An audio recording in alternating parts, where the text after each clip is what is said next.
Okay, it looks like we're recording.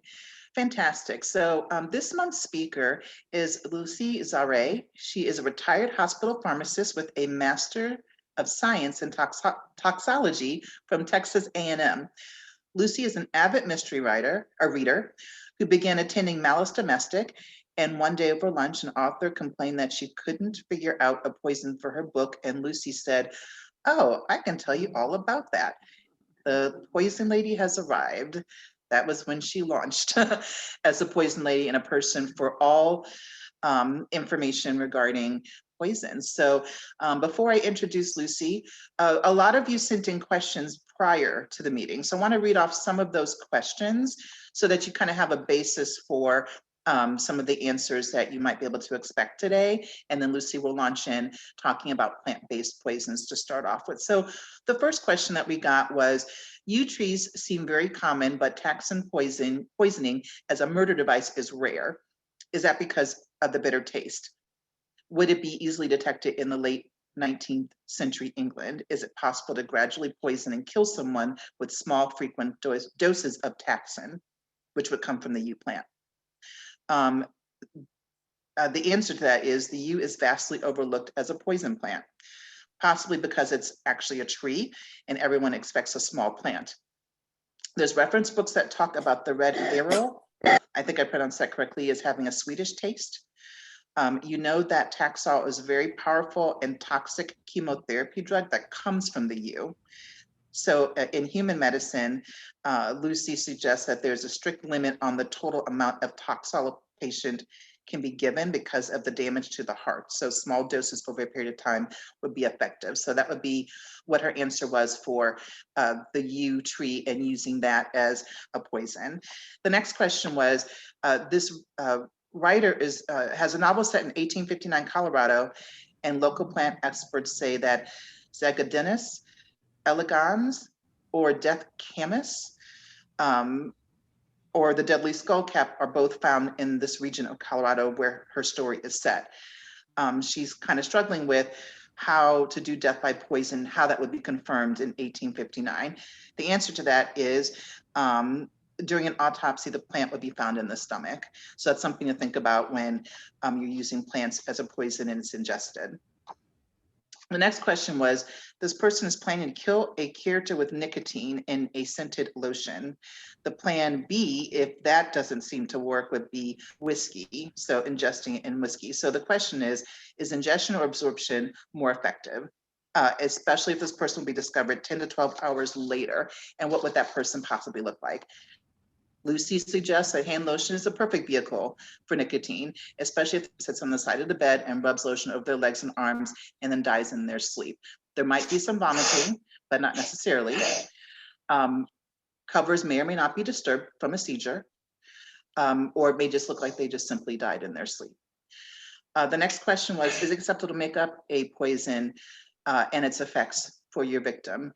The answer is absolutely yes. DJ Donaldson and Becky Masterman have both done it. So if you're looking for ways to do something like that, you might want to read their books. And those are the questions that came in beforehand. So Luci, I'm gonna go ahead and hand it over to you because based on those questions, a lot of them were based on plants. So if you have questions, put them in the chat while Luci's talking, but Luci, go ahead and take it away. Okay, thank you very much for inviting me to talk to y'all today and visit with you and share some little peculiarities about poison plants. I love reading mysteries, and so y'all provide me with many hours of entertainment. It's only right that I pay you back with a little bit of helpful information. Paracelsus, who lived in 1493 to 1541, is considered the father of toxicology and gave us our definition. All things are poisonous. There is nothing without a poisonous quality. It is only the dose that makes the difference. That means I can kill you with anything. I can kill you with water, I can kill you with oxygen, I can kill you with everyday common items that you find around your house, or exotic things that you buy off the internet, or interesting things that you find in the grocery store or the plant nursery or the hardware store. In fact, those three are my favorite places to go and buy poisons, and I do it all the time. we'll get into that in just a little bit later, or you can always ask me questions. I did want at the very beginning to give you 3 reference books, and Pamela's going to put that in the chat section so everybody can see. You don't have to scribble down while I'm talking. The very best poison plant book I've ever run across is called Common Poisonous Plants and Mushrooms of North America by Nancy Turner. This book has just gone out of print. Sorry, the dog is butting my hand trying to figure out if I have a treat for her. This book has just gone out of print, but you can still find it at library book sales and on the internet occasionally and at used bookstores. Nancy Turner has become a professor emeritus, so I don't think there'll be any more editions of that book coming out, but it is by far and away the easiest book I've ever found to use for poisonous plants. It gives good general information and a good description of the plant. It gives you some notes if there's something unusual about the plant, especially if it came from Native American medicine. Gives you a picture, gives you the toxicity, gives you the dosage of the antidote if there is one available. So it's a really handy book to have. And you can look around for it. You can still find copies, and maybe find a copy for your Sisters in Crime chapter. The other book that I use all the time for just general poison questions is Poisons and Antidotes by Carol Tarkington. She's actually head of the Poison Control Center, I believe, in one of the Carolinas. And then the third book is a book for historical references. It's Forensic Medicine and Toxicology by J. Dixon Mann. And it's just been reprinted in a Kindle version and is like either $4.99 or $7.99. I can't remember what. I have an 1860 edition that I've used until the point of it's falling to bits. And now I'm going to have to start using the Kindle version, so I can't wear it out quite so fast. When we're talking about poisons, there is an acute effect, which is usually in the first 48 hours, and a chronic effect, which is usually in a period of time greater than 3 months. There are subacute and subchronic effects that can be found and that are for the in-between times. When I'm talking about a poison, I usually refer to the LD50. That's the lethal dose 50% of the time. That means if I gave the same exact dose to all of you, half of you would die and half of you would wish you had died. Usually LD50s are given in milligrams per kilogram. So that means that the very elderly and the very young and the very small are more susceptible to poisons than some of us like me who have a more Rubenesque figure. Lucy, I do have 2 questions that have just come in that might be related to what you just described. The first is I'm looking for a 16th century poison to put in wine. A dissolute person who would be drinking harsh, cheap wine. That'd probably be something like arsenic or, well, arsenic is the traditional old poison. It's been back through ancient times, and so you can always find it in any different time period. In the 15th and 16th century, it was considered the poisons of kings, and in the Roman and Empire, you could, and the Italian Renaissance, you could actually pay somebody, and there are lists, you know, how important the person is, what it will cost you to have them poisoned by a professional poisoner. And most of them used arsenic, although they did occasionally mix it up with putrefaction ingredients and cyanide if they had it.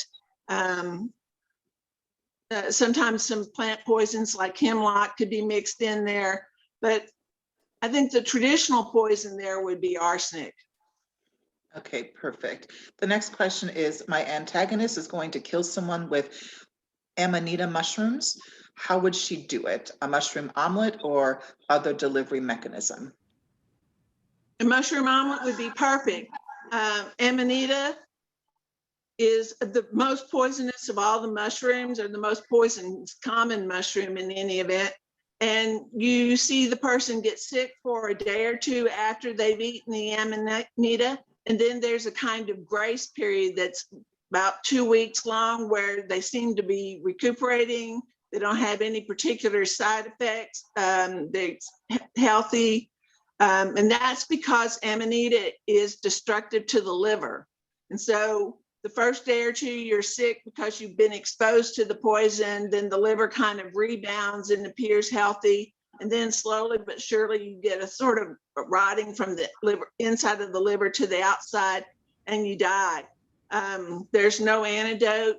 Nowadays, the only treatment would be a liver transplant. But in the olden days, there was nothing they could do. And it takes a long time to die of liver failure, usually a couple of weeks. And it is a long, painful experience, not something to be ventured into lightly. Oof, You got to hate your victim to want to poison them with something like that. yeah, that sounds grisly. All right, the next question, I have a couple more questions that have just popped in. Any part of the American hemlock tree that's poisonous? Or is any part of the American hemlock tree poisonous? The tree hemlock is not particularly poisonous, no. So you want to use the ground hemlock or the water hemlock. Conine or cicada. I just had a mental little flip there, and I can't remember the other one. But the tree, not so much, no. Okay. Are there common migraine medications that would be lethal in a large quantity? Well, anybody who's ever heard me talk knows that I consider acetaminophen to be the most toxic thing in your house, not necessarily the most deadly thing in your home, but the most toxic because it has a wide perception of safety. So the LD50 for acetaminophen has been lowered 3 times in the last 20 years to now that it's about 12 grams. That's 8 grams is what we recommend. 12 grams is potentially lethal dose. That's 24 extra strength tablets. The most common migraine medicine you see that's over the counter is Excedrin migraine, and that's a mixture of acetaminophen, caffeine, and aspirin, because those are synergistic drugs. That means they work better in combination than any of them work alone. But you see Tylenol used for migraines all the time and advertised for migraines, and it's really easy to get an overdose of Tylenol. It is, when I was working in the hospital in the South, probably the most common overdose we saw, usually, and I lived in a college town, so that had a partial effect, but usually we saw 1 to 2 serious life-threatening acetaminophen overdoses a month, partially because it has a perception of safety. Thursday night is ladies' night, so the college girls would go out, they'd come home, you know, they'd have something to drink. So then they'd come home and they want to be up and ready for class on Friday. So they'd take a couple of Tylenol and some water. They'd wake up in the middle of the night with a headache. They'd take some more Tylenol and some water. Then they'd get up in the morning to go to class and take some more Tylenol and maybe take some in the middle of the morning. And the next thing you know, they've gotten a significant overdose. So they spend their weekends in the hospital getting the antidote. So my answer there would be Tylenol. Of course, my answer for what's the best way to kill somebody in general is Tylenol. Honey, I love you to death. Oh, honey, you look like you've had such a hard day. Let me get you something to drink and some Tylenol. Okay, I would not have known that. Let me get 2 more questions in so that way we can have you continue, but I'm gonna just do these 2 questions, one from Hannah, one from Teresa. The first one is, have you come across death by mothballs? And if so, how would that be done? That's usually naphthalene. Yes, you can do it with naphthalene, but it would probably have to be ground up and put into an oral mixture. That again would be a liver poison. So I have not seen that used in a book. I have seen it used in the poison journals sometimes, where you talked about a family being exposed to something in the basement, or sometimes a homicidal or an accidental overdose. Mhm.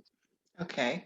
And then the last question before we move on is, Teresa heard that black roses of Lenten, those types of roses are poisonous and to not to touch them with bare hands. What about the other colors? That is something I would probably have to look up. That's not a poison plant that I'm familiar with. If she wants to text me or email me, I'll be happy to look it up, or I'll look it up and let Pamela know so she can put it in the chat notes later on. Okay, I'm pretty so sure yeah, it's not in my North America book, or I'd look it up right now. okay, so Teresa, I'll make a note to get back to you on that. I'll circle back with Lucy on it. Okay, Lisa, well, I'll have you continue. Okay, we have a couple more. Well, let me just get these couple more questions. And what poison would be most invisibly, could be, okay, let me say this again. What poison could be put invisibly on a letter? There are a lot of poisons you could do that. You could use, I'm assuming you mean to put it on the flap where you lick the Mhm. envelope. So you could do cyanide, you could do nicotine, you could do arsenic. You could do almost anything. Most poisons can be purified down to either a clear liquid or a white powder that could be painted on and then allowed to evaporate. But I'm thinking if you want the death to occur fairly quickly, that would be cyanide. Okay, would that be to the touch? That would be licking it off the envelope. So wouldn't be skin to envelope touch, no. Okay, so I think they're trying to clarify that they were looking for something that's skin to touch, maybe something that's on the letter itself when they touch it. Oh, okay, then that could easily be nicotine, which is very easily absorbed through skin, and you could paint the letter with that. You could use something like, don't know that arsenic would work very well there.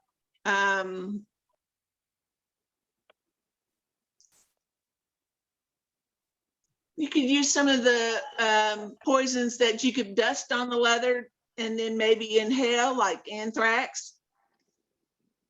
That would be possible. Okay. All right. Well, then, just a quick word to everyone. If you are not, if you could you go on mute if you, I mean, I should say if you're not talking, no one should be talking but Lucy and I. But please just make sure you're on mute so that to keep out any background noise. All right, Lucy, go ahead and continue. Okay, the LD50 is the lethal dose 50% of the time. That's what I usually use, and that's what most of the literature will use. One of the reasons poison plants work so well for a mystery writer is that there are an incredible number of factors that affect how a poison plant works. Is it old growth or is it new growth? Is it a wet year or a dry year? Hot versus cool. Something that's poisonous in Texas might not be poisonous in Michigan or South Carolina, where it's not nearly so hot. What part of the plant is used? The root, the leaf, the berry, the stalks. Many poison plants have poisonous berries when the berry is not ripe, but when the berry becomes ripe in its final form, usually those berries are not poisonous. Otherwise, the birds that would distribute the seeds would all die before they had a chance to do that. So that's an interesting part to know. The time of the year it's harvested. Yew is usually more toxic in the winter months than it is in the summer months. The place where it's grown, in the south or in the north, in a wet part of the country, in a dry part of the country, the type of soil, the pH of the soil, all of those factors can make a difference in the poison plant or how toxic it is. The Federal Drug Administration does not regulate the safety, efficiency, or dosing research of herbal remedies or dietary supplements. That's what you would buy in the grocery store. They are not required to report adverse events, and they are not required to test for contaminants. This is the 1994 Dietary Supplement Health and Education Act. That means that if you bought 3 boxes of, say, ginkgo, and they all say that they have 100 milligrams in them. Well, one box that's been stored in Mexico and is just ground up whole plant might have 20 milligrams of ginkgo in it. A box that came from a reputable grower in the Midwest might have 80 milligrams in it. A box that was harvested after a cool, moist year in Canada might have 100 milligrams in it. There's no way you can tell. And there's no way that the one box bought in the spring, one box bought in the summer, and one box bought in the fall would have an equal dose in them, because circumstances change as the growing season change. One of the things I want you to take away from this talk is that natural and organic, everything we talk about is going to be natural and organic. Does not mean safe and healthy. Just the opposite. We're going to talk about poison plants, and they are all potentially deadly. This is a pandemic year, and we want to stop and think that Mother Nature has at her disposal powerful factors to which no one is immune. Plants, venoms, toxins, diseases. We would do well to remember this is not our first pandemic, nor will it be our last. It is not even the only pandemic we're in at the moment, since HIV/AIDS is considered a pandemic. The only reason every year we don't have a flu pandemic is that a pandemic, by definition, is an unexpected disease. So flu, we expect it every year, and we're not surprised when we have it. So it is not considered a pandemic per se. All right, Lucy, I have some more questions I'm going to throw at you. This first one is, are there any mushrooms in the world that are toxic to the touch? Not that I am aware of. Okay, I but would it's have to maybe- research that. I don't do a lot of mushroom talks other than Amanita, because there's just too much variation. You know the old saying, there are old mushroom hunters and bold mushroom hunters, but no old bold mushroom hunters. Just because a little brown mushroom is safe today doesn't mean it will be next week or next month or a mile away or 10 miles away. So mushrooms are so variable, but I don't believe there's anything that's toxic to touch. Okay. Next question is, manchineel wouldn't kill to the touch, but would it kill to lick, like on an envelope, perhaps by swelling the throat? What plant? Manchineel, MANCHINEEL.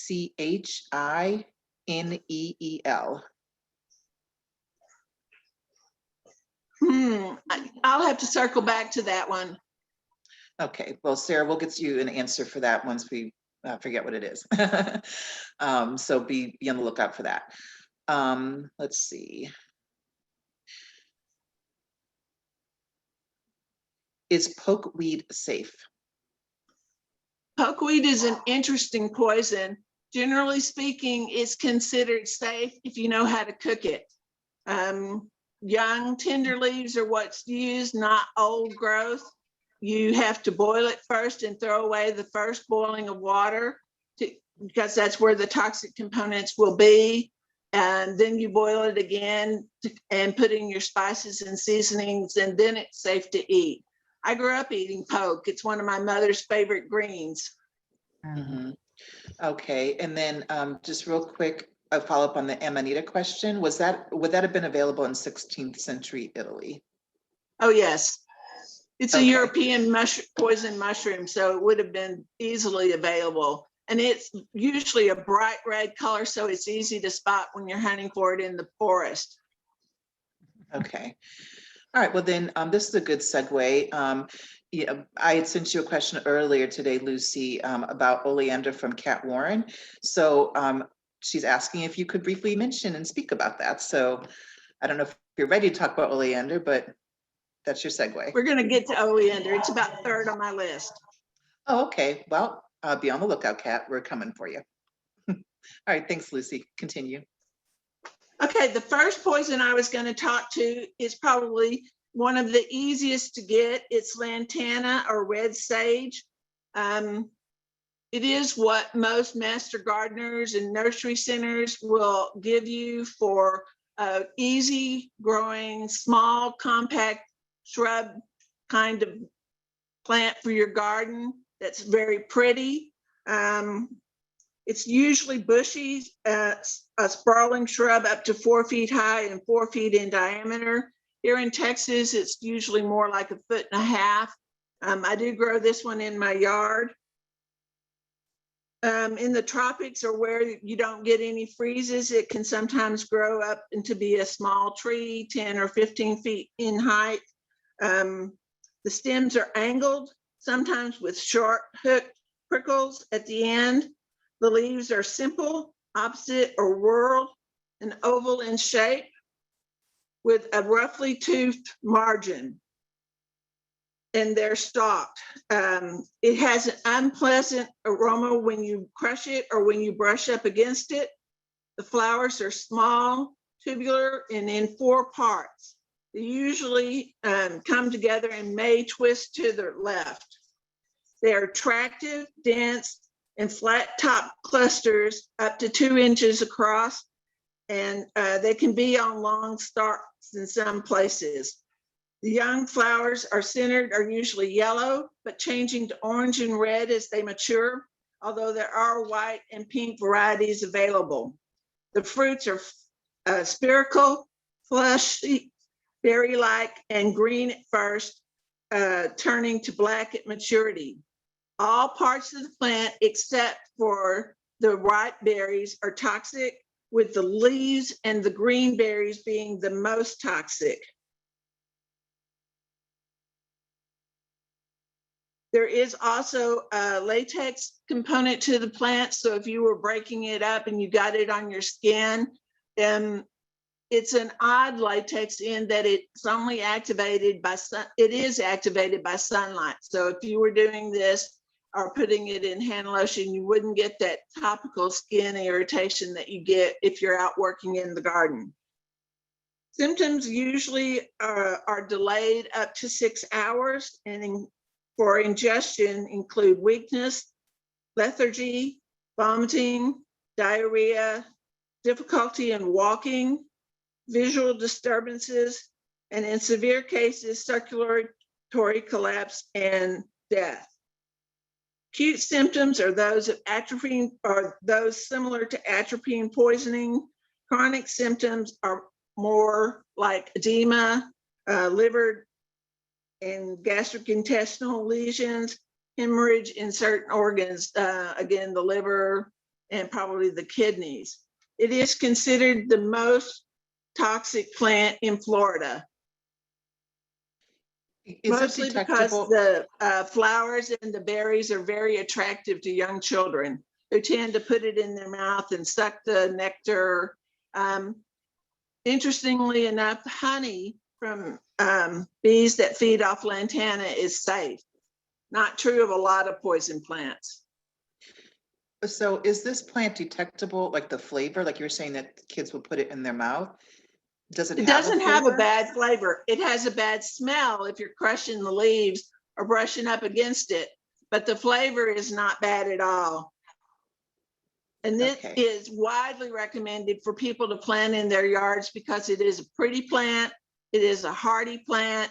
Most years it'll come back from the roots. It self-seeds, and it is very attractive to hummingbirds, butterflies, and bees. Now, in this plant, not this one in particular, but in general, a plant like this, does it become less poisonous if it's dried? No, all parts of the plant are poisonous, fresh or dried. Some plants are less poisonous when they're dried, but not this one. The other thing we were going to talk about, because somebody asked in one of the questions, is death comma. So that is a plant Anybody who finds any, send me some, because mine died this year because it got too cold. It's a member of the lily plant. It is one of the most poisonous plants for cattle, sheep, and occasionally horses. I have a very funny picture from a trip I took out west in northwest Texas, and there was a cow that was reaching its head through the fence, about to take a bite of the death comma. And so I quickly took its picture, and then I ran across the road and dug it up. So there was one less fatal poisoning of a cow, just because I love this plant and I have a lot of fun with it. There are lots of different species of death comma or black snake root. They vary in toxicity, but all should be considered potentially poisonous. It grows from Alaska to Florida, although most of the toxic species are usually found coming down the West Coast, so Washington, Oregon, California, Nevada, Colorado, coming down into West Texas. One of the other variants is found on the East Coast, but again, it still has the same toxicity. It's a perennial lily that usually is 1 to 2 feet high, growing from a bulb that resembles a small onion, but lacks any onion odor or flavor. The leaves are smooth, grass-like with a V shape in a cross section, mostly growing from the base. The 6-petaled flower are creamy white to light green to sometimes yellow or pinkish. They're crowded together in a dense terminal cluster. The fruits are cylindrical, 3-parted capsules, and the stalks usually tend to elongate so that the seeds can be further spread out. Once the capsules open, then their prolific small seeds are enclosed.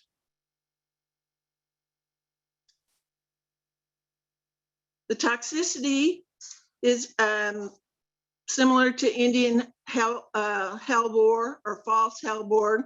These include burning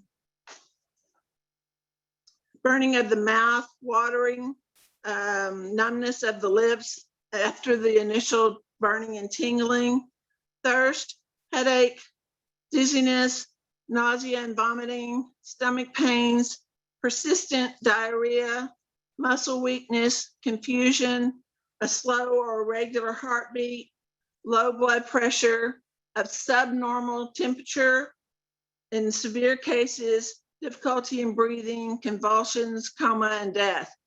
Just because there's a long list of effects from a poison plant doesn't mean that you're going to see all of them. And there are a lot of other factors that affect that as well. If you take, say, death comma, which is an onion-like bulb, and chop it up and put it in a salad and eat it with a full heavy meal, then the effects are going to be delayed, and you may not see all of the nausea and vomiting and diarrhea that you would normally see because it's been sort of diluted out and allowed to be absorbed more slowly by the fact that it is in a heavy meal. If you, on the other hand, were to use something like nicotine and put it in a lotion, then you wouldn't expect to see very many of the side effects, the toxic symptoms that you see with an oral injection, because it's being absorbed topically. So there is no antidote. All of the plant is poisonous, but especially the onion-shaped bulb, the small bulbs. Symptoms usually appear 1 to 8 hours after eating. If you're going to recover, usually recovery is fairly fast, within, say, 24 to 48 hours. Animals don't tend to recover because they don't go to ER and get treated. If you were a human and you were in ER, you get activated charcoal, cathartics, and general supportive treatment, including keeping your electrolytes balanced. Anytime you see a plant that says, or a poison that says low blood pressure, difficulty breathing, circulatory collapse, then you know that you've got an electrolyte problem going on there. Okay, Lisa, I got a couple of questions.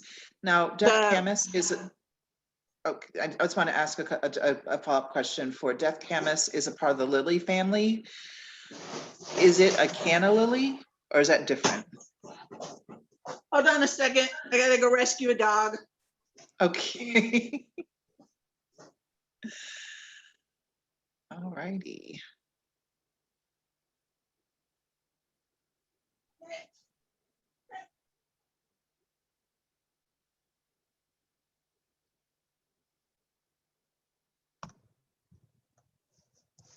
Pamela, make sure to ask the bath bomb question this time. That's very interesting. Yes, I will get, yeah, I think we've got a couple of questions. I'll just go ahead and ask all of them at once. Great.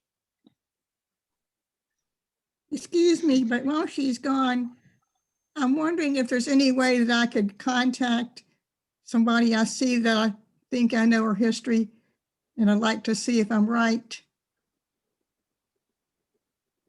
I'm sorry, I don't understand the question. Like, do you have addresses or something that I can contact of one member that I see is here? And I want to ask her a question, and I'm trying to hold off because it has nothing to do with poisons offhand. I'm Oh, so you wanna sorry ask- about that. I thought I had everything put Yeah, we'll away. send Lucy's contact information out. Mhm. Okay, I Okay, appreciate it no very much. problem. Yeah, Okay, no thank problem, you. Donna. All right, thanks. No problem, Lucy, not at all. Okay, so the question was, the Death Camus is a part of the lily family. Is it the same as a canna lily or is that different? No, it's totally different from a canna lily. Canna lilies are mildly toxic in that they have oxalic acid crystals. I'm not a big proponent of oxalic acid crystals being a poison. They're more of a mechanical irritant. There are cases where you can poison someone by low doses of oxalic crystals over a long period of time, where they then precipitate out in the kidneys and do, again, more or less mechanical damage because they're very long, needle-shaped crystals, very sharply pointed on each end. So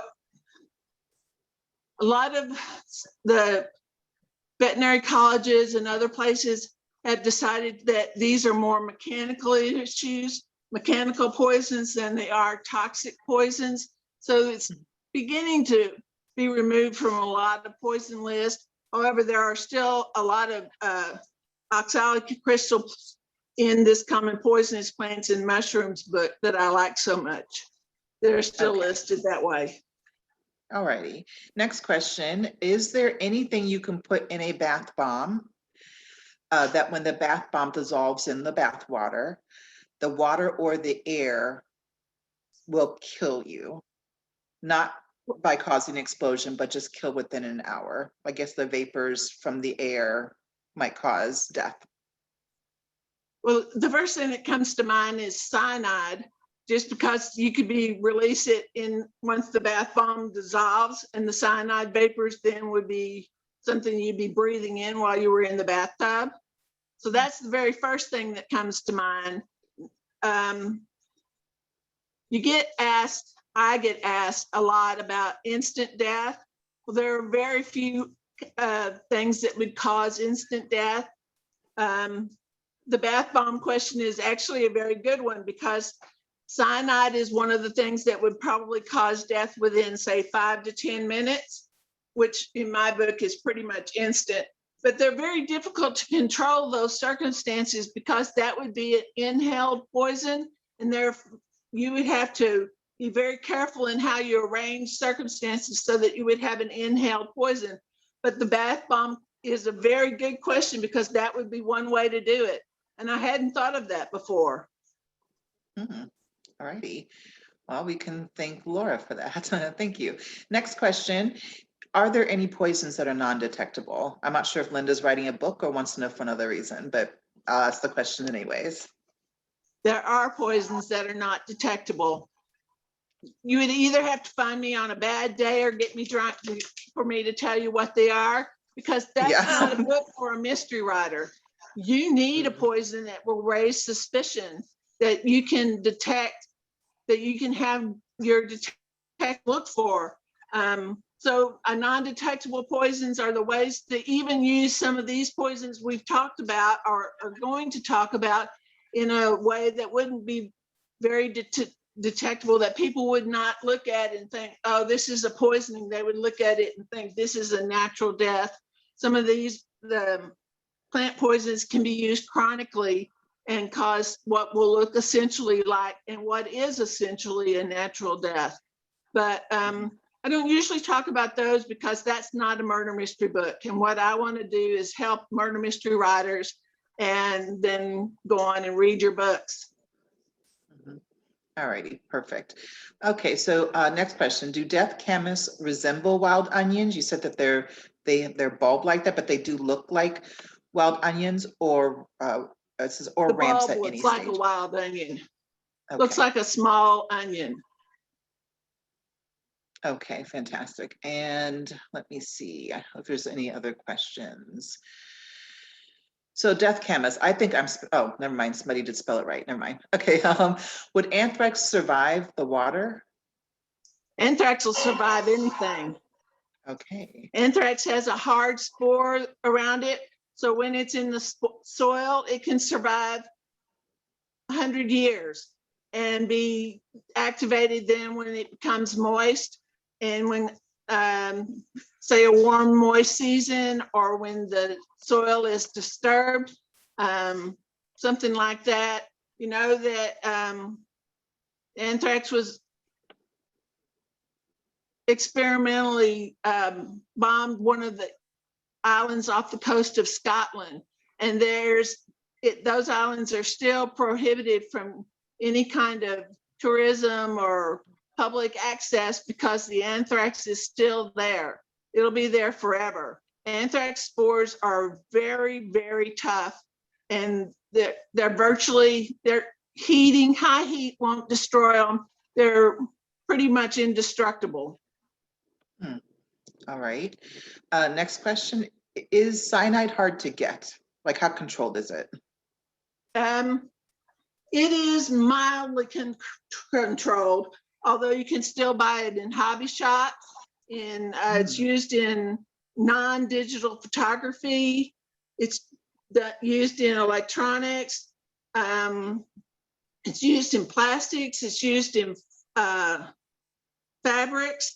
If you were in a plane crash and the crash didn't kill you, probably the fire that was burning all the plastic around you, releasing cyanide gas, would be the thing that killed you. It's not real hard to get hold of. It's not totally easy either. When I went to buy cyanide for the poison cabinet, the smallest bottle I could get, which is right here, was a pound, and it was about $11. I bought it in a photography store. I do have some smaller containers of cyanide. This is a cyanide gas that was used as an ant killer. Because cyanide is so particular toxic, I don't usually mess with this one. You may not be able to see it very well. Yeah, if you put it towards the camera, like way up to the camera. Yeah, like that. Yes. Yep. This one you can still find fairly frequently in antique stores or garage sales or barn sales.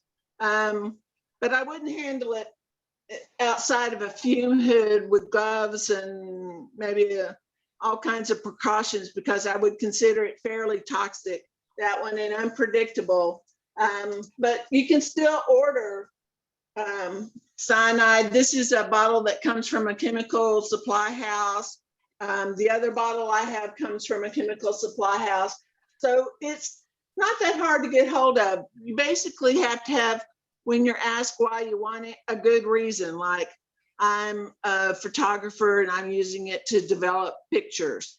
I'm using it to develop a new kind of electric transmitter. You know, big research scientists would be using it for new plastics, new kinds of fabrics, all kinds of things like that. incredibly useful in any kind of chemistry lab, just because it makes that carbon nitrogen bond is very strong, but you can use it to transfer nitrogen from one compound to another. So in a chemistry lab, it is very, very useful. And so if you have connections and you know what you're asking for, it's not that hard to get. Okay, perfect. Okay, I think that's it for questions at the moment. Oh, wait, one more. Cyan blue. Is that why it's called blue? Do lips turn blue from cyanide poisoning? They can. Cyanide is an asphyxiant in the presence of oxygen. So it causes a methemoglobin. And so that oxygen is bonded so tightly to the hemoglobin that it's not being released into the body for use. So it's an asphyxiation in the presence of oxygen. Every ER is required by federal law to have a cyanide antidote kit. I have personally probably a dozen of them in my collection, because when they go out of date, you have to throw them away and get another one, and they're never used. If you're exposed to cyanide, chances are you're going to die before you get to the emergency room. And if the dose that you were exposed to is so low that you do get to the emergency room, you don't need an antidote kit. Okay. All right, well then let's go ahead and continue with your next flower or plant that you want to discuss. I was going to talk to you about mayapple because it probably grows fairly readily in your part of the country. It is not it's not a fatal poison plant. What it does is it causes really obnoxious blisters, and it was used as a topical medicine for skin cancers and warts. And so it's a very obnoxious plant. If for some reason you needed to incapacitate someone, or you wanted them to suffer some sort of accidental exposure when they were prowling through something, say you had something in your garage and your neighbor was coming in there and handling your things, you could paint it with this podophyllin, which is the active ingredient in mayapple. And then they would have these horrible blisters and sores on their hands, or if they brushed up against their arms or their legs. And so it's a useful little poison plant in that it causes these wounds or sores that you could track on somebody. It's a small little plant. Usually it has, say, 5 to 8 umbrella-shaped leaves that come down like an umbrella, and they'll have one small creamy white flower, and then a big kind of apple seed grows from that one bloom. And then it dies down. It's a perennial. It grows really well up around any place that's moist or cool, say the foothills of South Carolina, grows really well in Annapolis and Maryland and Washington, D.C.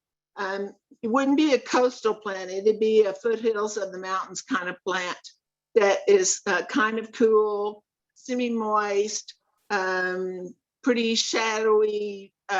It's a shade-loving plant, doesn't grow in bright sunshine.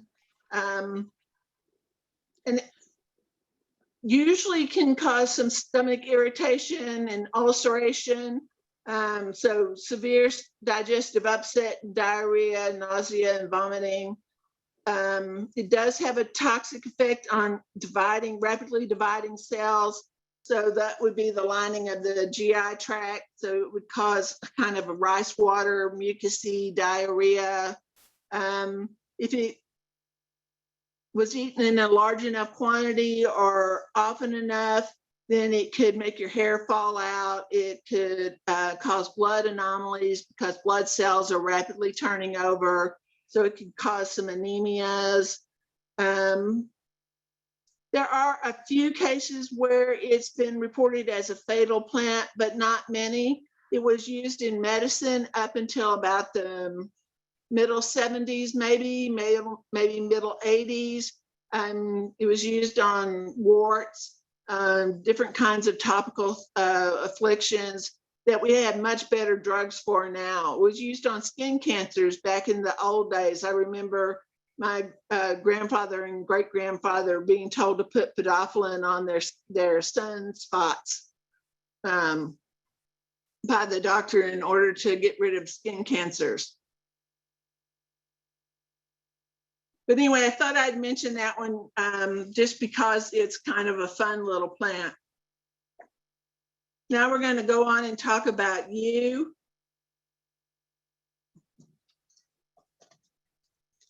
Let me move my notes over. The very name of toxicology derives from the Greek for bow, which was toxicon, either because the yew was used to dip arrows into for hunting purposes or for warfare, but more likely because the yew wood was actually used and prized for making bows and arrows. So prized was it that it is one of the first recorded cases of something being a tariff.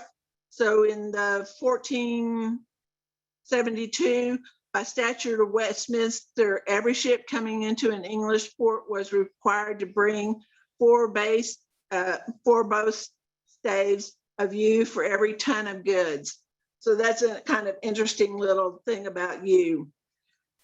When we talk about yew, we talk about European yew, American yew, or Japanese yew. It's a small evergreen tree or a shrub. It has a scaly reddish bark, reddish brown that comes off in small flakes. The leaves are flat lanceolate, pointed needle-like, dark green above with a paler green below, 1 to 4 centimeters long and arranged in a spiral on the stem, but the leaf base is twisted so that the alignment is flat. So it looks like it's running up either side of the stem. In new growth, the spiral is much more noticeable. The trees are definitely male or female, although if they live long enough, they can change sex, which I thought was pretty interesting. Yew is considered the oldest or longest lived plant in Europe, with the Fotheringhay grey yew in Scotland considered probably in Perth, Scotland, most likely to be the oldest plant in Europe, and it's estimated at being 2,000 years old. It's very difficult to estimate the age of a yew tree because they do tend to hollow out from the center so that you can't count the rings, and they don't date well with carbon dating. The seeds are hard, berry like, with a red fleshy part around them. The only part that's not toxic, all parts of the plant are poisonous, fresh or dried, even smoke burning from burning it are poisonous, except the red berry, the red fleshy berry around the seed. The seeds are very, very hard. Reason that most people don't die of yew poisoning, especially little kids who are attracted to the red berries and the red berries have a sweetish flavor. They eat the seeds, but they don't chew them up. If you don't break that hard seed shell around the berry, around the seed casing, then it passes through the digestive tract undissolved. And so that's one way birds are not poisoned by the seeds. They just eat it. They get the fleshy part, which has a little bit of nutrition. And then the hard seed shell passes through their body and is spread all over the countryside so that new yew trees can grow. Yew is a very old plant with a great deal of history associated with it. There are lots of legends that yew was planted around graveyards because it kept the grazing sheep and cattle away from them because it's so toxic, or at least the human owners kept their animals away from the cemetery because of the yew toxicity. The yew spikes were driven through the hearts of witches, werewolves, and murderers, and then they might sprout and grow in the cemetery yard. Because of the long lifespan and that it's an evergreen, it was a reminder to that those we loved have gone on to an eternal life, and that caskets were carried into the cemetery past the yew, separated the soul from the body, and let our loved ones be at rest. Yew is very popular in literature. Poets like T.S. Eliot, Keats, Tennyson, Wordsworth used yew. Agatha Christie used it in A Pocket Full of Rye. Charlotte MacLeod used it in one of the Peter Shandy books. And in Harry Potter, Voldemort's wand was made from yew. Okay, Lisa, I have a question that's come through. This is kind of a follow-up question from the last plant you talked about, Death Camas. You mentioned about it being an onion. You could maybe put it in a salad for someone to eat. Would it taste like an onion? Would it be detected if it was in a salad? And would it also show up on a tox screen? So if someone dies from it, is there some type of? It does not have a taste like an onion. It would just be something that looked like onion. And of course, you know, there are varying degrees of potency of onion. I mean, you get the sweet Vidalia onions and they don't have a very strong taste at all, as opposed to some of the white or yellow cooking onions, or the red onions that have a kind of sweetish flavor or a mild flavor. So that would not taste like an onion. It does look like an onion though. And so I don't know about you, but most of the time when I'm eating a salad, I don't eat one leaf and think, that tastes like a marigold leaf, or that tastes like a baby spinach leaf, or that tastes like romaine lettuce. So usually you wouldn't actually notice an oniony flavor unless it was very powerful. And the second part of that question is something that I am asked all the time. And the answer is there are about 8 things that we test for regularly in the ER. And anytime you want something tested for other than these 8 things, you have to specifically ask for it. There is no general test for a poison. You can't just send a couple milliliters of blood to the lab and say test for poisons. There are thousands and thousands of poisons, and each one of them takes an individual test. You can occasionally test for like a metal, so arsenic, mercury, lead, cadmium, beryllium. You could do a general test for metals and then refine it down from there to tell you which particular metal it is. Or you could do a test for barbiturates and then refine it down and tell you which particular barbiturate it is, although there are only really 2 on the market anymore. But mostly, if you go to the ER and we think that you've ingested something, or they're doing a drug test for a job screening, the drugs they look for are alcohol, acetaminophen, aspirin, barbiturates, benzodiazepams, methamphetamine, opium, tricyclic antidepressants, cannabis, and cocaine. So anything after that, you have to give the lab a specific request. So yes, they could probably detect it on a lab test, but you would have to know exactly what you were asking for first. Okay. All right, well, thank you for that. Okay, so we are about 20 minutes out and I'm getting another request for Oleander. People want to know, Lucy. So Okay, I don't know if we're getting to that yet, but that's with the 20 very minutes next left, one. I think. Let me tell you what the toxicity for you is. So you poisoning would be nausea, dry throat, severe vomiting, diarrhea, a rash, pallor, drowsiness, abdominal pain, dizziness, trembling, stiffness, fever. Some toxicity is usually seen between 1 and 3 hours. The diagnosis is usually plant material undigested in the stomach, but there are a significant number of occasions when death is very, very rapid without any of these other symptoms being displayed. So that sometimes the animal, and most of this literature comes from veterinary journals because you're unethical to test on human beings. So we don't get to do that very often. But generally speaking, there are a significant number of occasions when animals are found with the leaves still in their mouth and they just have a sudden death. When you do see U poisoning in humans, it's either in small children who have eaten the berries or in suicide attempts.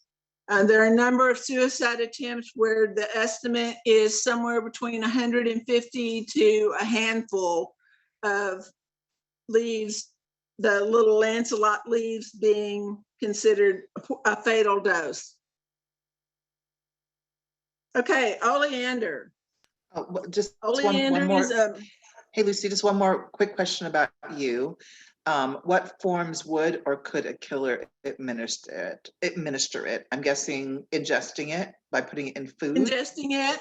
It could be injected if you had the right setup, but ingestion is going to be the most common form.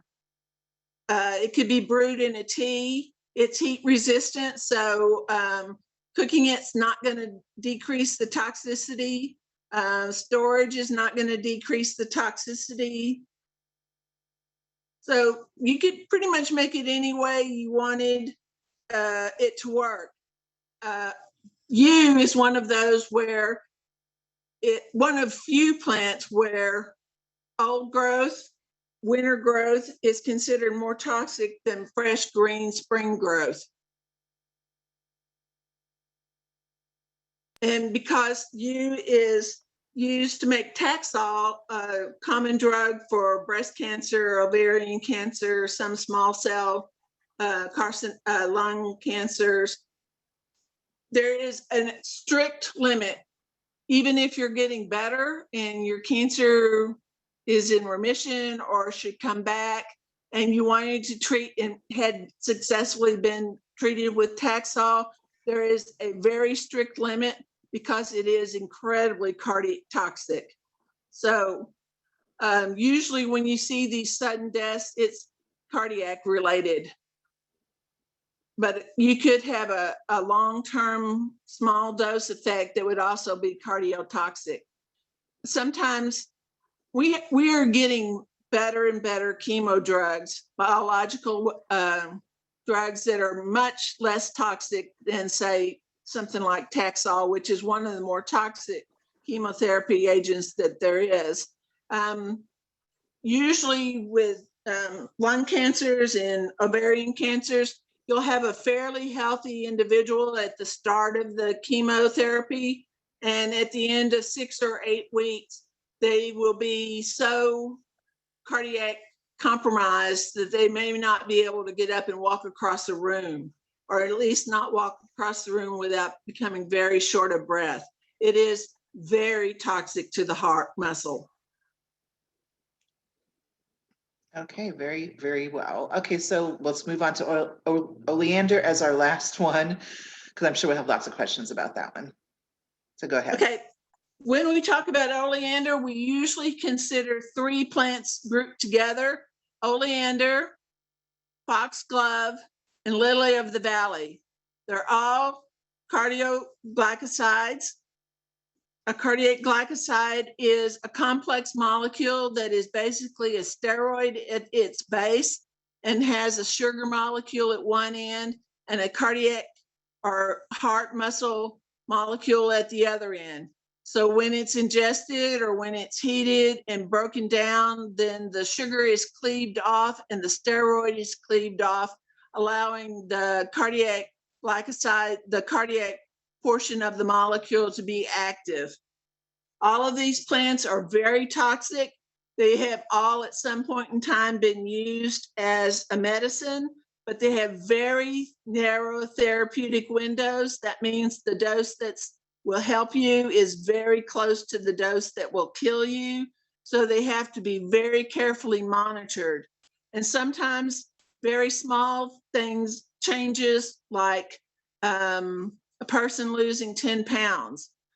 So most of these will be used in elderly patients. And so the elderly patient gets sick or loses a little bit of weight, and then suddenly their dose of DIG that was helping them and keeping them alive has become a toxic agent and is now killing them. All three of these plants are very toxic. So all parts of the plant are poisonous, fresh or dried. Even the smoke from burning the cuttings, and even the water that the blooms are put in to sit on the kitchen counter and look pretty. After 24 hours, that water can be potentially toxic. Now, if you had asked me a couple of years ago, I would have said that oleander was tough stuff, nearly impossible to kill. But because we had such record-breaking cold weather in Texas, all of the oleander here has died, and everybody has been very cautiously waiting to see if it's going to grow back. And when the county decided that it wasn't and cut back the original oleander, they could not put it on the burn pile. They had to bury it. So they took it out to the landfill because the toxic smoke downwind from burning oleander is potentially toxic. Oleander is usually a brushy green shrub or small tree. It's compact when it's grown indoors. And I knew that cold would kill oleander because I lived in Michigan for about 10 years, and oleander had to be grown as a house plant in Michigan. Doesn't grow outside there. But here we have oleanders that are 50 years old and nothing had ever even knocked them down. It's used as an ornamental lot in people's yards. It's used to line the driveway out at our country club. In fact, the first time I drove past the country club going someplace else, I thought, what is wrong with this picture? And then I realized that the beautiful oleander that had lined about a half a mile of driveway there, had all gone. We don't know yet because it's still early in the growing season if they're going to come back from the root, but we don't think so. And so it's very hard to find little oleander plants down here in Texas that mostly when you get them, they're about 6 feet tall and fairly maybe 2 or 3 feet around, and you're buying them to plant on your outside. But because there's so many dead oleander this year, you can actually buy them in 1-gallon pots at Walmart. In fact, I just replaced my oleander about 2 weeks ago at Walmart and with a little 1-gallon pot. But usually they're quite large. You'll see them they'll be used to fill the culvert in divided highways. So you can see 25 or 50 or 100 miles of oleander that's 20 or 30 feet tall, 20 or 30 feet thick, just driving down the road. And that's quite impressive when you consider that a lethal dose of oleander is 3 to 5 leaves for a human being, 7 leaves for a horse. The leaves are darker green on the top, lighter green on the bottom, and they have a prominent yellow central vein that goes down the leaf. The leaves are tough, leather-like leaves. I keep several of them in my book, my reference book, and you can feel them. They feel like dried leather when you rub up against them. They don't get crumbly or anything like that. They're pretty tough leaves.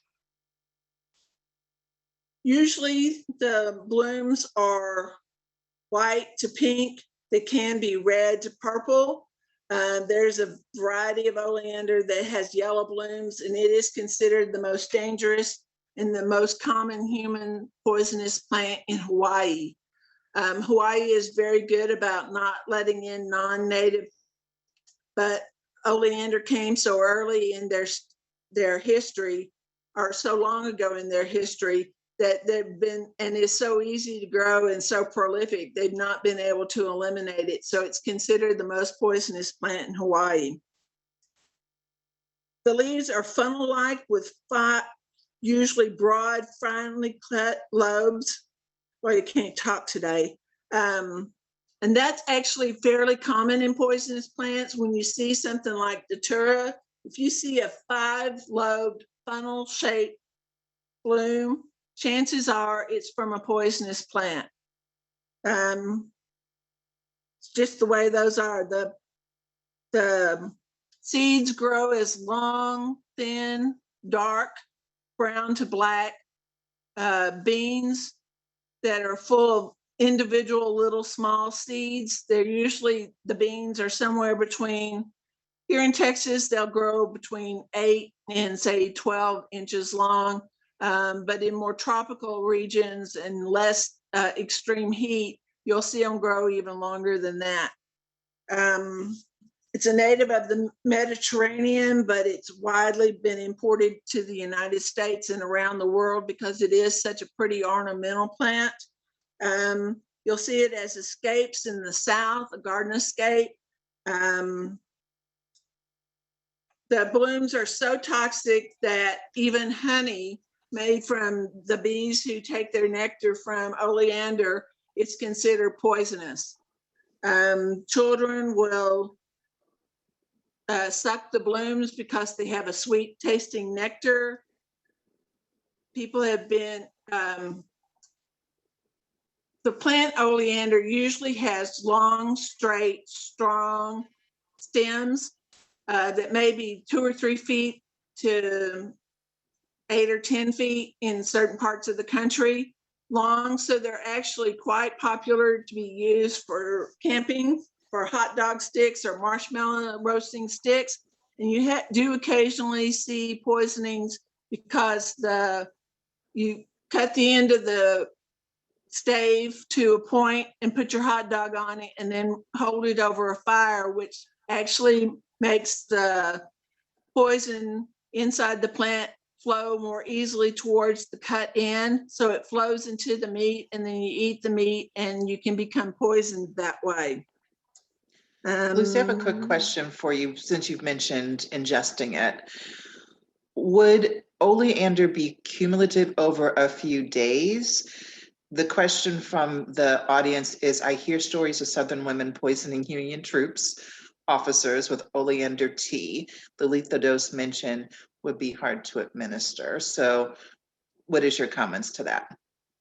Cardiac glycosides in general have what we call a first pass effect, so that they take, if you were in the hospital and having heart failure and we wanted to give you DIG or digoxin or something like that, what we would do is give you 3 doses 6 hours apart, so that we would load up your body with the poison in order to have a therapeutic effect. So when you're trying to kill somebody, you either have to give them a fairly large dose initially or give them a smaller dose fairly more often, or else have them on another cardiac drug that the cardiac glycosides might interact with. Digoxin is the one that we use in medicine all the time. And I keep trying to say Lanoxin and digoxin, which are the brand and the generic name, but it would be the same for all of the cardiac glycosides. So you can have a slow cumulative effect, or you can have a larger effect. And again, I told you that sometimes just little things can affect how the toxicity is. Vincent van Gogh had fits, and he was given, we think, digoxin as a treatment. And One of the side effects of digoxin is that, and all cardiac glycosides, that it affects vision, and it tends to have things have either a halo effect or make them look yellow. So we think that Van Gogh's intense yellow sunflowers may be a side effect of his cardiac glycoside poisoning. Okay, interesting. Okay, so we've got only a few minutes left. So I have some questions that have come in, but I also want to make sure you finish up your Oleander overview. So generally speaking, with Oleander, if you're drinking it or you've inhaled it, you're going to see nausea, vomiting, diarrhea, dizziness, some trembling, a slow heart rate. Eventually, the heart will just slow down enough that it stops. So if you're on Lanoxin for a cardiac problem, they'll tell you to take your pulse every month. And if it's below 60, then to skip that day's dose, because it does accumulate in the body. It has a very long half-life. So all of these drugs, the ones from from Foxglove, Lily of the Valley, Oleander, have very long half-life. That does mean that if you get to the ER, there is an antidote available, and each one of these cardiac glycosides has a relatively predictable change in the EKG, so that they're fairly diagnostic, these changes are. You don't see Lanoxin overdoses all the time, but you probably see it 2 or 3 times a year. So often enough that everybody's familiar with it, uncommon enough that you still have to go and look up the antidote dosing. Sometimes you'll see circulatory collapse. Sometimes you'll see electrolyte disturbances. You can get a prolongation of the QRS interval in the heartbeat. But generally speaking, this is going to slow down the heart rate till eventually it stops.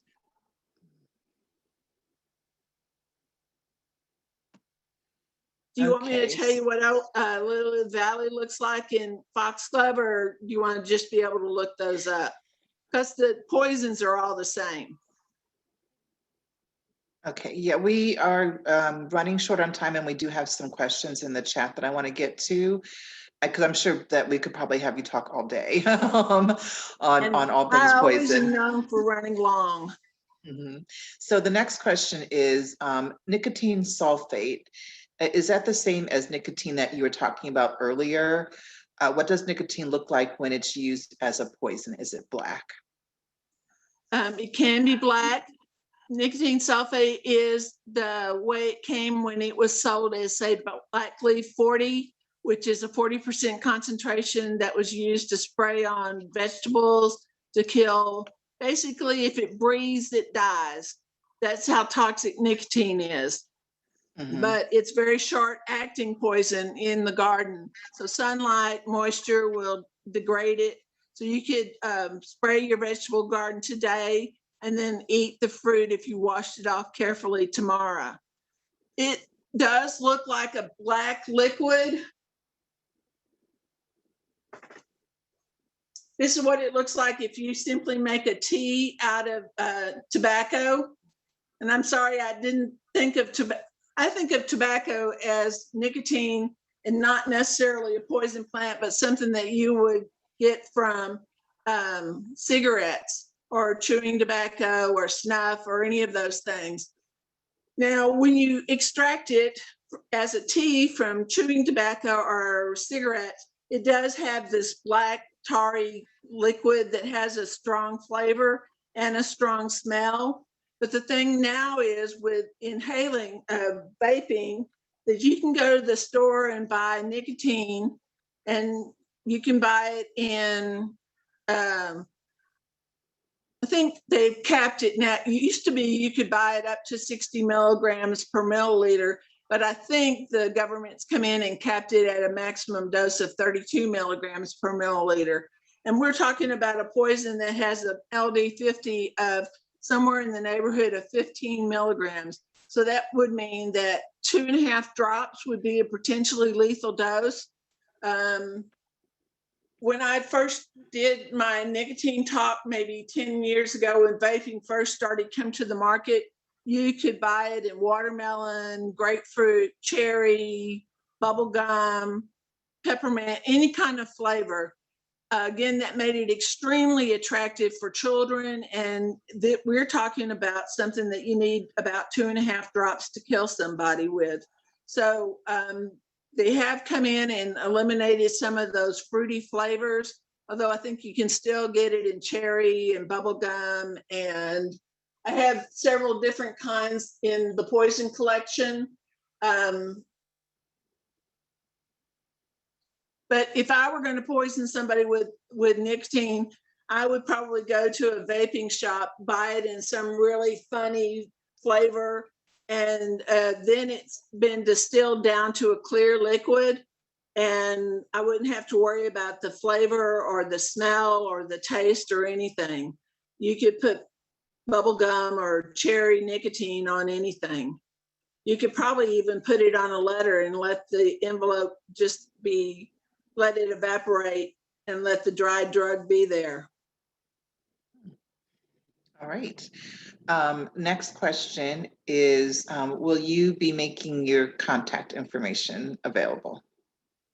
You have my contact information. Okay, and you can give it to okay, I just wanted to anybody. make sure. I don't want to be throwing your email out there. So I will put that in the chat. Next question is a recap of those 8 poisons that can be tested for in the ER. Okay, I'm sure you're going to put that in the chat as well, but I'll say them one more time. Sure. Alcohol, acetaminophen, that's Tylenol, aspirin, barbiturates, pretty much a silly thing nowadays because there are really only 3 barbiturates that are on the market. One is pentobarbital that's used for ECT treatments and used for lethal injection. Butalbital that's used in very tiny doses for migraine headaches, and phenobarbital that's used for seizures. In fact, the dog that just ran out of the house and I had to go retrieve stuff from him, he has on phenobarbital. So surprisingly enough, I even have a lot of phenobarbital around the house. Methamphetamines, benzodiazepines, so Valium, Ambien, trazodone, not trazodone, temazepam. Most benzodiazepines in the generic name end in EPAM. So you'll look for diazepam, trazepam, something like that. That's one way you can recognize those. Opiates, tricyclic antidepressants, marijuana, or cocaine. So actually, I think that's 9 things. 10 things. But those are the ones that you get tested for if you're going for a job interview or you come into the ER and we think you've overdosed on something. There are a few other things that they will ask for routinely. If you see hallucinogenics or hallucinations in young people, you tend to ask for them to test for datura or peyote or some of those other hallucinogenic things that kids like to play with. If you see a respiratory depression and you can smell nicotine on their breath, you'll ask them to test for nicotine. If you get a change in an EKG that all ER doctors are trained to recognize, you'll test for cardiac glycosides. But generally speaking, you have to tell the lab what you want to be tested for. And if you live in a small hospital, they may not be able to test for things right away. They may have to send them out. When I was living in Michigan, we had heavy metals were not something we tested for routinely. We had a woman who came in to ER with symptoms of antifreeze poisoning. And by the way, the most common overdose thing we saw in the north was antifreeze poisoning. Most common thing you see here in the south is acetaminophen. And I don't really know, it may just be what's available where. Antifreeze is not used much here in Yeah. the South, and so we don't have a lot of it around. It's much more common in the North, and the homeless populations would take a dose of antifreeze, wait 20 minutes so that it would be out of their stomach, then come into ER and tell them exactly what they'd done before a big storm. That way they got in the hospital. The antidote for ethylene glycol poisoning is ethanol. So they in the hospital, they got clean, they got warm, they got well fed, they got drunk. And then when they were discharged, they got clean clothes. So that was a big draw for poisonings in the North. Down here, we see acetaminophen much more common. I forgot what the question was now. That's what happens to me. Yeah, okay, so one more, I think we're gonna do one more question, so we can wrap up, and that is, how is cannabis toxic? Well, it's not really toxic per se. If you took enough of it or mixed it with other things, it could be toxic, mostly with, say, alcohol or mostly alcohol. We really considered a party drug. And so you're going to be mixing it with other things, with ecstasy, maybe with some of the date rape drugs. Cannabis all by itself, you would have to have a very large dose over a fairly lengthy period of time. And then you'd start to see changes in lung structure, tissue structure, more toxic, more mechanical injuries than, say, toxic injuries for cannabis. It just so happens that it's so common that it's one of the things they test for. It's just kind of a bog standard test. Okay, well, with that, we're going to conclude. Real quick though, I know I'm supposed to put let me just quickly put Lucy's contact information in the chat. And I will also put it in the newsletter, so that when the newsletter goes out, you will see that there. If you have any questions, I even hate to say this, but go ahead and go to trianglesinc.com, go to our website, and you will find under the leadership, you'll find the program email, but it's program at, I'll put it in here as well. Just in case you have questions for me on any upcoming programs. We have a really good lineup for the rest of the year, so you definitely want to stick around for that. Next month, we're going to have a representative from the Durham Police Department come and talk about, what is it called? Environmental policing. So for those who do crime procedural-ish cozies, this would be a great opportunity for you to hear firsthand about policing techniques. So Lucy, again, thank you so much for attending and coming, and all of the questions you answered beforehand. I mean, you were just such an amazing source of information, so open to the questions that our attendees had. So just really appreciate that. Yeah. I should tell everyone that I am the primary caregiver for my 88-year-old mother. So if you don't hear from me in a day or two, feel free to nag me, because sometimes things just get missed by me. Mhm. Okay, well, good to know, good to know.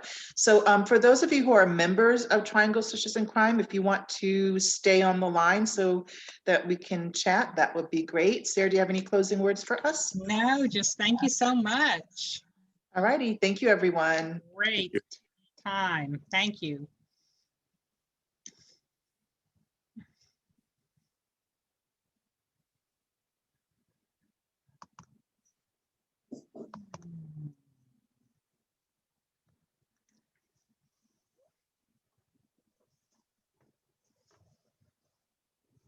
And see who stays. We did talk about doing that after some meetings. We'd have. We did.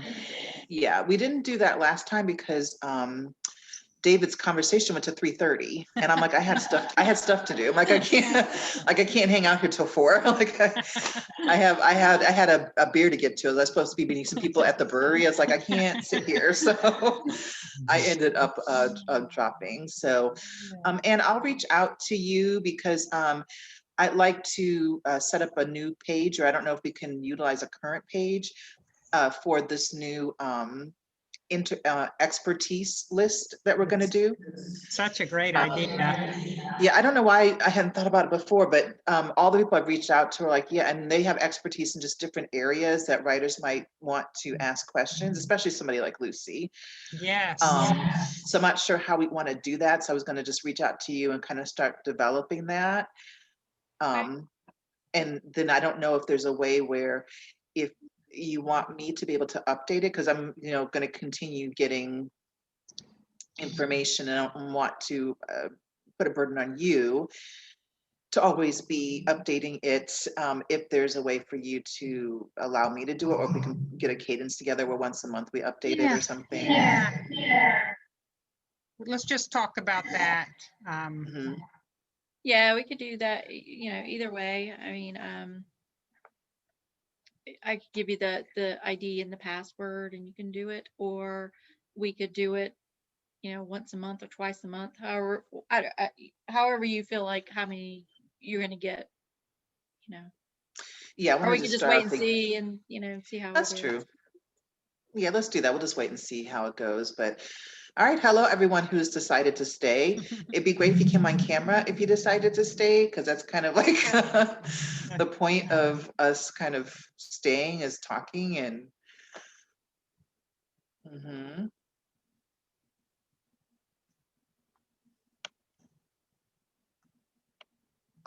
All righty.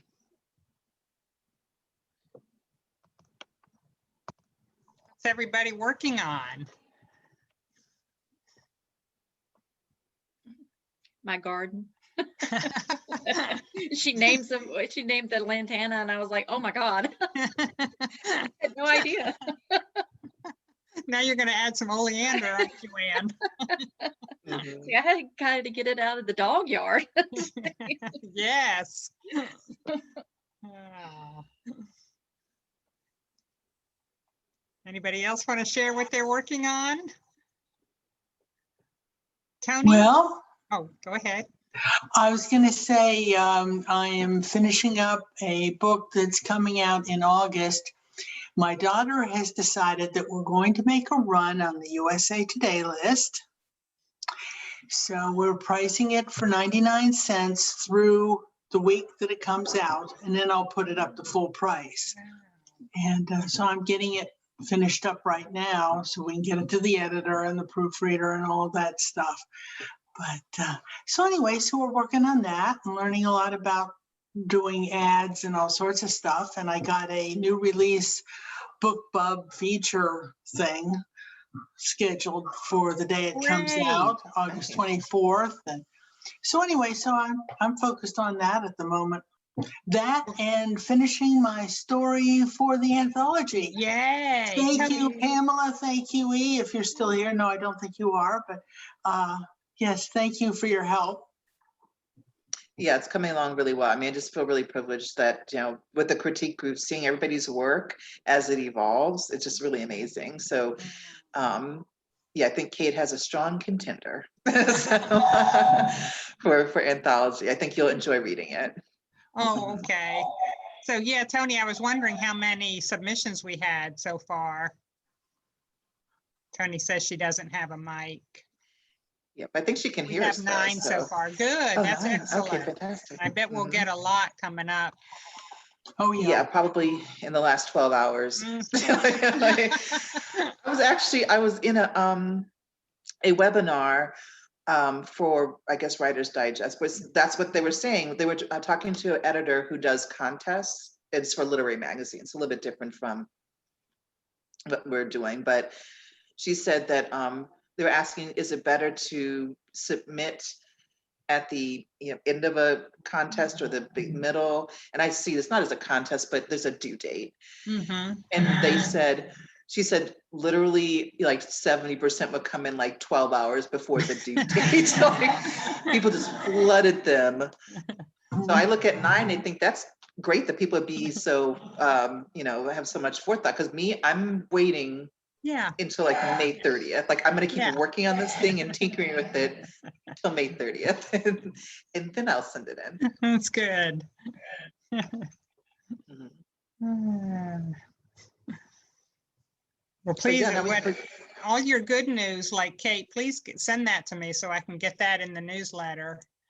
Mhm. All right, I will. Thank you. Mhm. Oh, yeah, definitely. And then, you know, for our authors panel, we generally do authors who have published in the year that it happens. So, yeah, I mean, Kate, you would be on that, you know, if you are available, would be invited to be on that panel. Oh, I'd love it. Great. Mhm.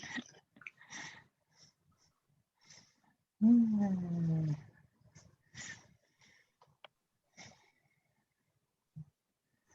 Mm. Yeah, Lucy was awesome. Mm. Yeah, had anybody besides Mary heard her speak before? I had. Okay.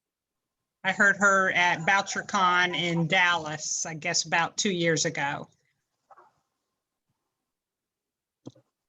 Okay, it looks like she's a regular at Malice Domestic. I've never been to Malice Domestic, so I'm hoping now that I have my shots, my Yep. vaccine, that I will be able to go this year, next year. Yeah. I think Dallas Domestic this year is still online. It's still a virtual thing for Okay. 2021. Mm. Okay, yeah, I'm not interested in going to anything that's virtual like that. Like the bigger ones, I want to go in person. Yeah. Mhm. Like workshops and stuff, I'm fine with, but like both Butchercon and Malice Domestic and Writers Police Academy, I'm like, I just really feel like I just want to go in person to something like Yeah. that. Yeah. Mm. And we had a good time at up in Wisconsin, didn't we, at the police academy? Mm. Yeah, that was really great. I've been twice, and both times it was in Wisconsin. So it was before it got moved to Raleigh. But Mhm. it's a good time. Mhm. It is, it's a blast. Mm. Yeah.